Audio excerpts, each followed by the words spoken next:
নমস্কার বন্ধুরা, মাম্পি রান্নাঘরে সকলকে স্বাগত। আজকে আমি তৈরি করছি চিকেন চাপ। এর আগে তোমাদের সাথে আমি চিংড়ির চাপ রেসিপি শেয়ার করেছিলাম। আজকে করেছি চিকেন চাপ। চিকেন চাপটি তৈরি করার জন্য এখানে 1 কেজি মতো চিকেন নিয়েছি। আর এই চিকেনটাকে কিন্তু আমি গরম জল করে ধুয়ে নেব।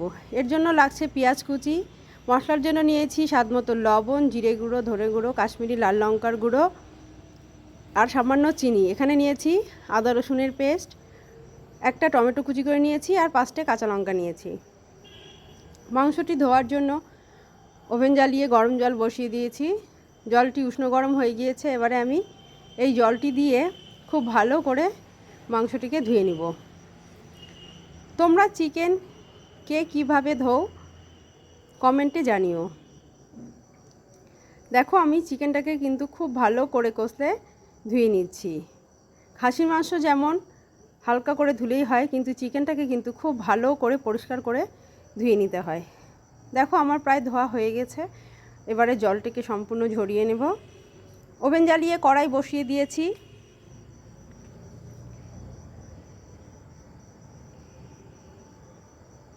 দেখো, আমি খুব ভালো করে কিন্তু মাংসটিকে ধুয়ে নিয়েছি। এবারে জলটাকে ঝরিয়ে নিচ্ছি।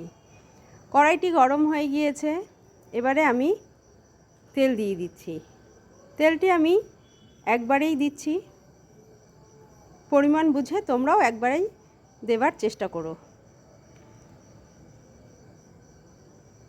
এই তেলেই কিন্তু মাংসটি হয়ে যাবে। তেলটি গরম হয়ে গিয়েছে। এবারে আমি কুচি করে রাখা পেঁয়াজটি দিয়ে দিয়েছি।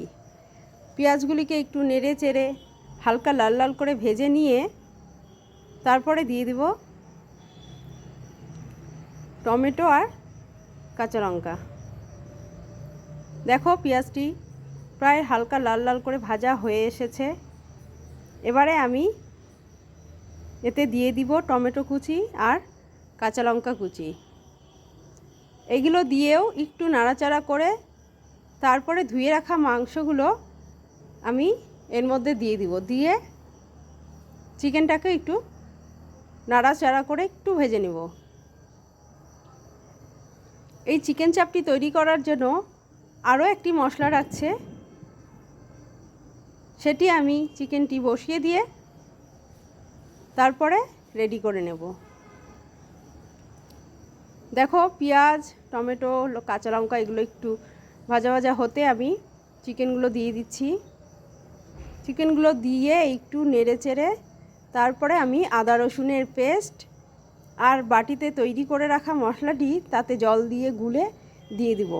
মশলাটি আমি আরেকবার বলছি, নিয়েছি জিরে গুঁড়ো, ধনে গুঁড়ো, কাশ্মীরি লাল লঙ্কার গুঁড়ো, গোলমরিচের গুঁড়ো, স্বাদমতো লবণ আর সামান্য পরিমাণে চিনি। আমি কিন্তু চিকেনে সবসময় গোলমরিচের গুঁড়ো ব্যবহার করি। তোমরাও চাইলে গোলমরিচের গুঁড়ো দিতে পারো, তাতে কিন্তু চিকেনটি খেতে ভালো লাগে। মানে চিকেনের যে ঝালটা একটা অন্য রকমের ঝাল হয়। দেখো, মাংসগুলো প্রায় একটু নেড়ে চেড়ে নিয়েছি। এবারে আদা রসুনের পেস্টটি দিয়ে দিয়েছি, দিয়ে নেড়ে নিচ্ছি। আদা রসুনের পেস্টটি দিয়ে দেব, দিয়ে নেড়ে নিচ্ছি। এরপরে বাটিতে তৈরি করে রাখা মশলাটির মধ্যে দেখলেই তো জল দিয়ে দিয়েছি, একটু চামচ দিয়ে গুলে নিয়ে সেই মশলাটি দিয়ে দিব। দিয়ে গ্যাসের ফ্লেমটাকে আমি মিডিয়ামে করে 15 মিনিটের জন্য ঢাকা দিয়ে দিব।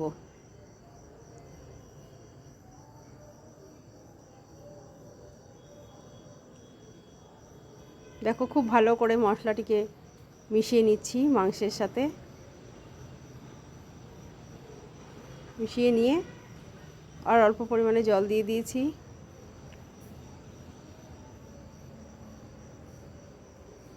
দিয়ে একটু নেড়ে চেড়ে ভালো করে নেড়ে চেড়ে 15 মিনিটের জন্য ঢাকা দিয়ে দিব। আর গ্যাসের ফ্লেমটাকে হাই টু মিডিয়ামে করে দেব।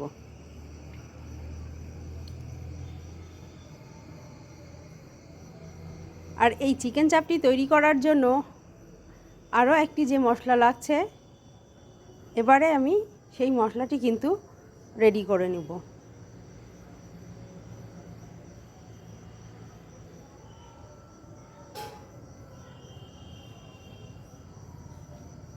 আমি যেভাবে চিকেনটি তৈরি করছি, চিকেন চাপটি, তোমরাও ঠিক একই পদ্ধতিতে চিকেন চাপটি তৈরি করলে দেখবে স্বাদটি অসাধারণ হয়েছে।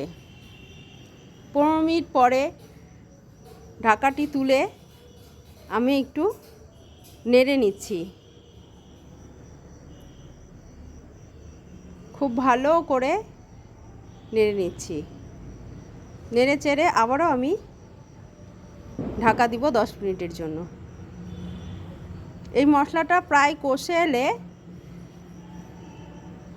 তারপরে আমি আরেকটি যে মশলা সেটি দেব। সেই মশলাটি তৈরি করে নিচ্ছি। দেখো এখানে নিয়েছি চিনেবাদাম, কাজু বাদাম আর কয়েকটা কিশমিশ। আমি মিক্সিতে ভালো করে পেস্ট করে নিচ্ছি। চিনেবাদাম, কাজু বাদাম আর কিশমিশ ভালো করে জল দিয়ে ধুয়ে নিয়েছি। আমি চিনেবাদামটি খোসা শুদ্ধই ইউজ করেছি। তোমরা চাইলে কিছুক্ষণ আগে ভিজিয়ে রেখে খোসাটিকে ছাড়িয়ে নিতে পারো। আর অল্প পরিমাণে জল দিয়ে মিক্সিতে পেস্ট করে নিচ্ছি। দেখো পেস্টটি সম্পূর্ণ রেডি হয়ে গিয়েছে। একটি বাটির মধ্যে ঢেলে নিয়েছি। এবার ঢাকনাটি তুলে মাংসটিকে খুব ভালো করে কষিয়ে নিচ্ছি। এটা প্রায় কষে আসলে তারপরে আমি এই বাদামের পেস্টটি দিয়ে দিব। এবারে আমি গ্যাসের ফ্লেমটাকে হাইতে করে দিয়েছি। দেখো প্রায় কষানো হয়ে এসেছে। তারপরে আমি এই বাদামের পেস্টটি দিয়ে দিয়েছি। দিয়ে এবারে কিন্তু বারবার করে নাড়তে হবে। তোমরা জানোই কাজু বাদাম থাকলে মশলাটি নিচে ধরে যাওয়ার চান্স থাকে, তাই ঘন ঘন খুব ভালো করে চারিদিকে নেড়ে যেতে হবে। ভালো করে নাড়াচাড়া করতে হবে। খুব ভালো করে নেড়ে চেড়ে কষিয়ে নিয়ে অল্প পরিমাণে জল দিয়ে নামিয়ে নেব। তো বন্ধুরা, আমার এই রেসিপিটি আশা করি তোমাদের ভালো লেগেছে। আর যদি ভালো লেগে থাকে তাহলে একটি লাইক, কমেন্ট এবং শেয়ারের অনুরোধ রইল। সাথে চ্যানেলটি সাবস্ক্রাইব করতেও কিন্তু ভুলে যেও না। এই চিকেন চাপটি কিন্তু বাটার নান, পরোটা, লুচি বা রুটি সব কিছুর সাথেই কিন্তু খেতে অসাধারণ লাগবে। গরম গরম ভাতের সাথেও কিন্তু এই চিকেন চাপটি ভালো লাগবে। দেখো বাদাম বাটাটা দেওয়ার পরে মশলা সমেত খুব ভালো করে কিন্তু কষানো হয়ে গিয়েছে। আমি খুব অল্প পরিমাণে জল দিয়ে দিচ্ছি, কারণ এটি পুরো কষা কষাই হবে। ঝোলের পরিমাণটা কিন্তু বেশি থাকবে না। দেখো গ্রেভিটা ঠিক এই টাইপেরই হবে। আবারও বলছি, তোমাদের যদি এই রেসিপিটি ভালো লেগে থাকে তাহলে বাড়িতে অবশ্যই ট্রাই করো এবং লাইক, কমেন্ট, শেয়ার এবং সাবস্ক্রাইব করতে ভুলে যেও না। আজকের মতো এখানেই শেষ করছি। দেখা হবে আবার নতুন কোনো রেসিপি নিয়ে তোমাদের সাথে।